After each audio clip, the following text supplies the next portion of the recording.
We're living in uncertain and challenging times. Novel coronavirus is infecting and killing a rising number of people. The WHO has declared a pandemic.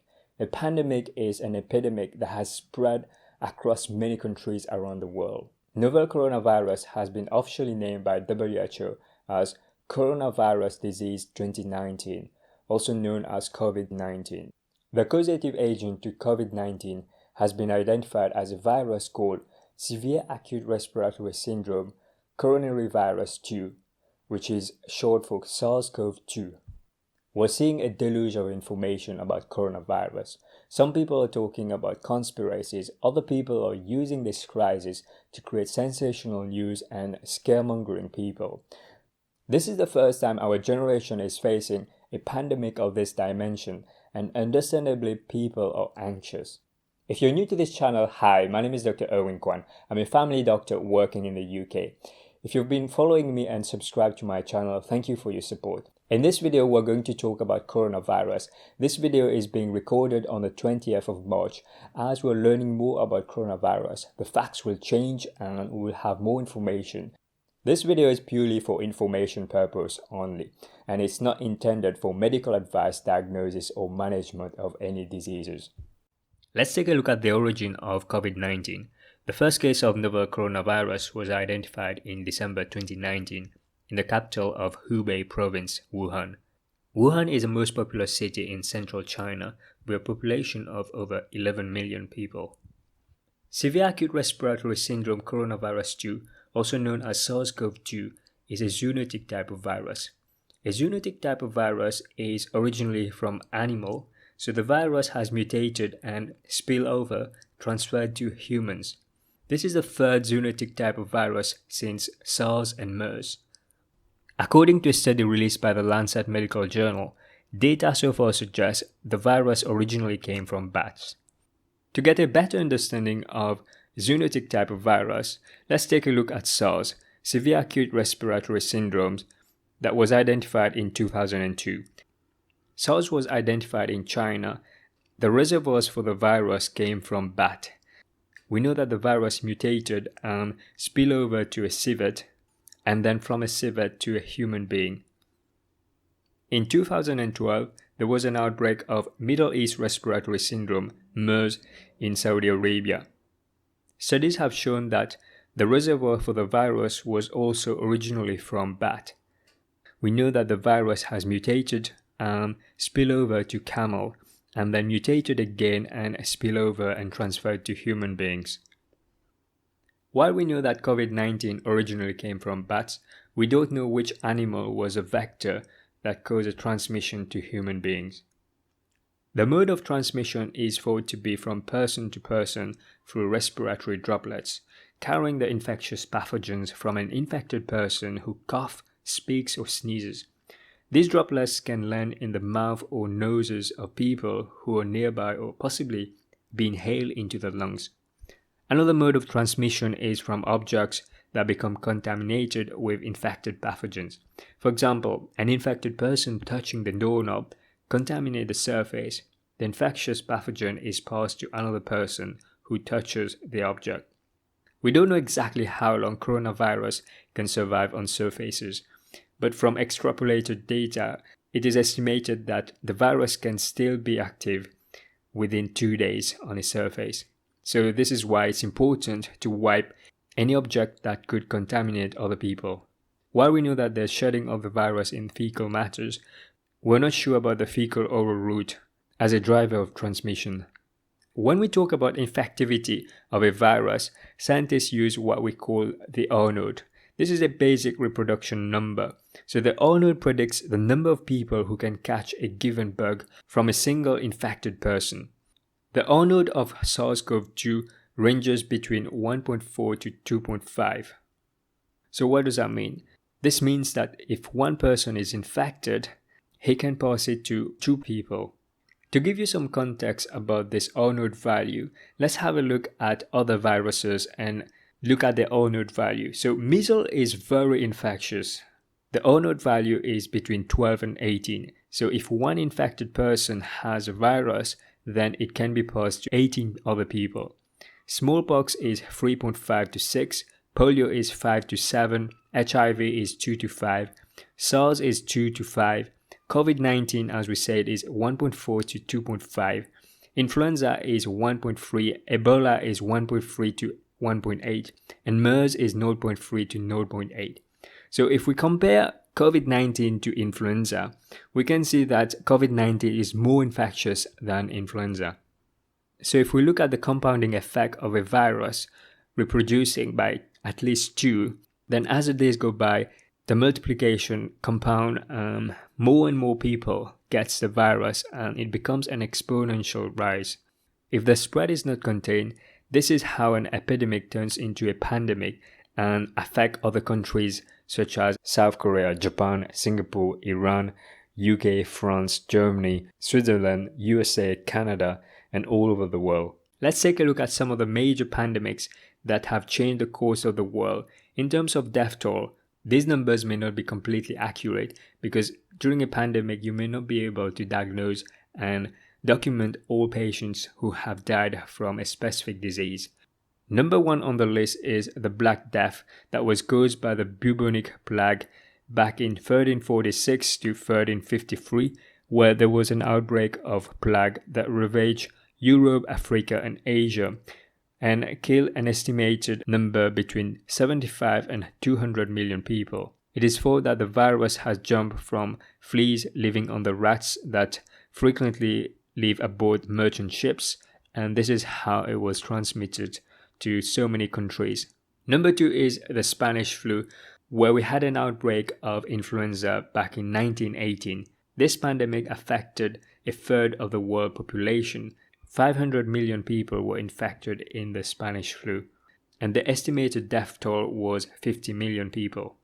Number 3 is HIV/AIDS pandemic that was initially identified in Democratic Republic of Congo back in 1976.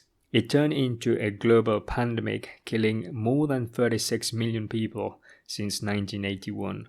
Nowadays, HIV is more manageable with antiviral and retroantiviral treatments. Number 4 on the list is the plague of Justinian.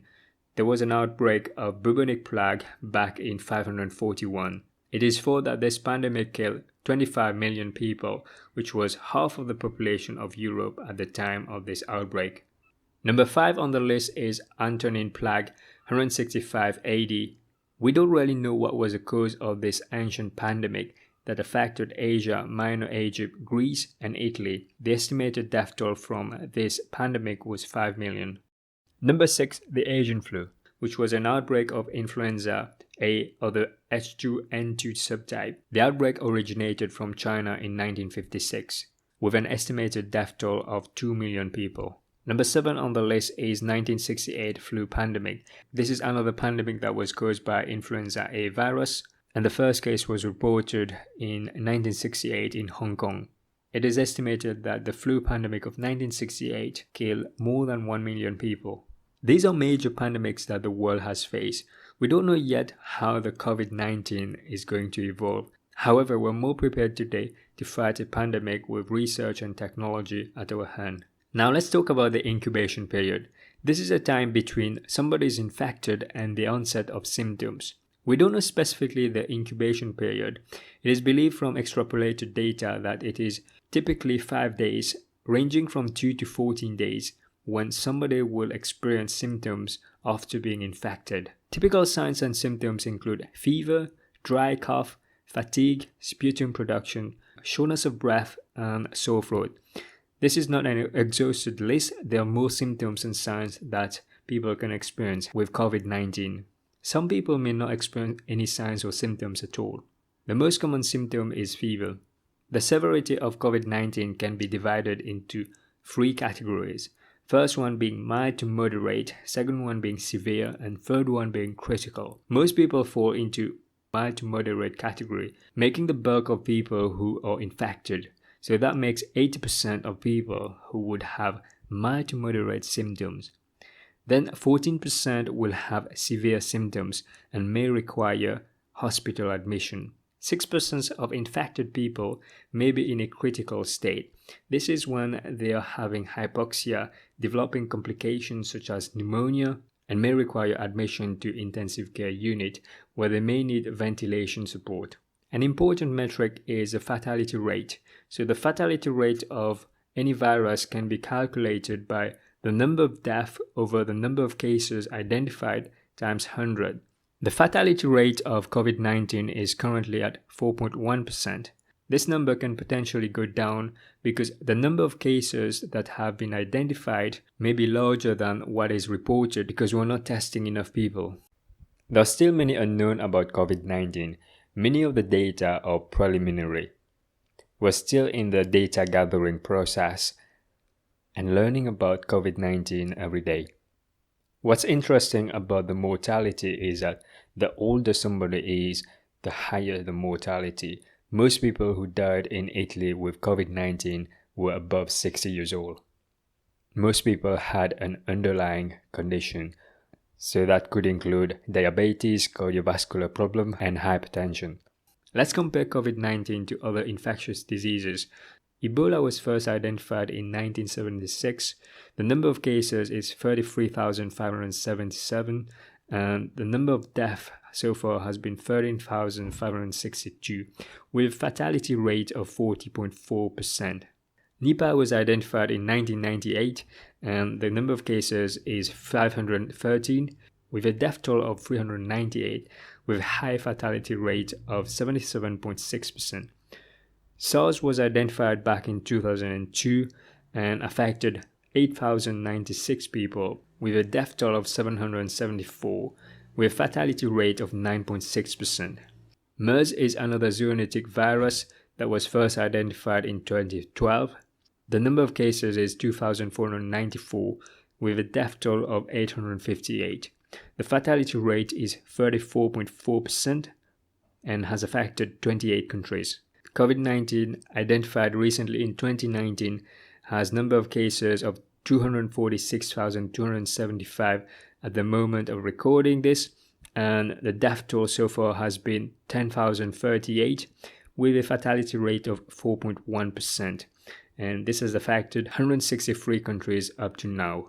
So in comparison to other infectious diseases, COVID-19 has a low fatality rate, and it is believed that the fatality rate will be even lower the more cases that we identified and test. If we look at the numbers here, we can see that Ebola has a high fatality rate, and the number of countries that has been affected is limited to 9, whereas COVID-19, with a fatality rate of 4.1%, has spread to so many countries, 163 countries as we're speaking now. Ebola is so lethal. People who catches Ebola, they become so sick quickly that they don't even have time to walk around and go and travel, whereas people with COVID-19 may not experience any symptoms whatsoever for a few days before they actually become sick with the virus. Most people with COVID-19 may experience only mild symptoms, so they may carry on with their daily activities. This is one of the reasons why this has spread so fast. At the time we're recording this, 20th of March 2020, we don't have any vaccines for COVID-19. There are vaccines that's actually being developed, but this will take at least 16 to 18 months before we can use them if they work. The main way to prevent transmission of COVID-19 is by hand hygiene, isolation, social distancing.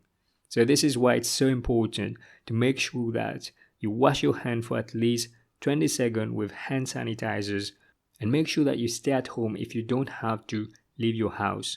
It's vital to keep a distance of at least 2 meters with other people, because we know that social distancing is also an effective measure to prevent the spread of the virus. There's no specific treatment for COVID-19 as of yet. Currently, there's no antiviral medication that can be recommended. The main way of treatment is supportive treatment. Some people who fall in the severe and critical stages of the disease may need intensive care unit admission for ventilation. People suffering with severe and critical COVID-19 tend to suffer with respiratory complications such as pneumonia. Scientists are working on clinical trials to identify effective treatment for COVID-19. A randomized trial of lopinavir and ritonavir in adults hospitalized with severe COVID-19 has been published in the New England Journal of Medicine. Lopinavir-ritonavir is an anti-HIV drug that scientists believe might help in COVID-19.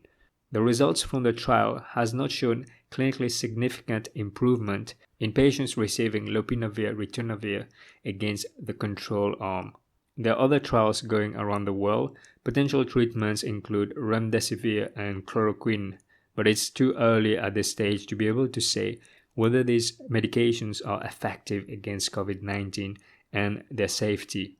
You might have heard that we need to flatten the curve, so what does that mean?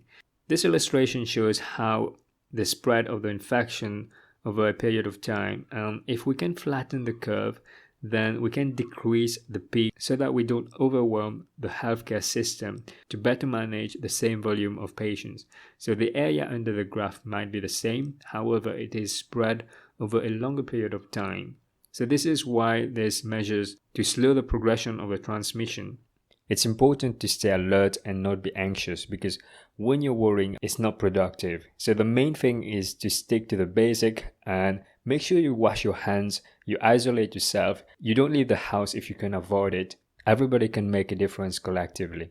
If you like this video, give it a thumb up and don't forget to subscribe if you've not already subscribed, and leave a comment in the comment section. Take care everybody, bye bye.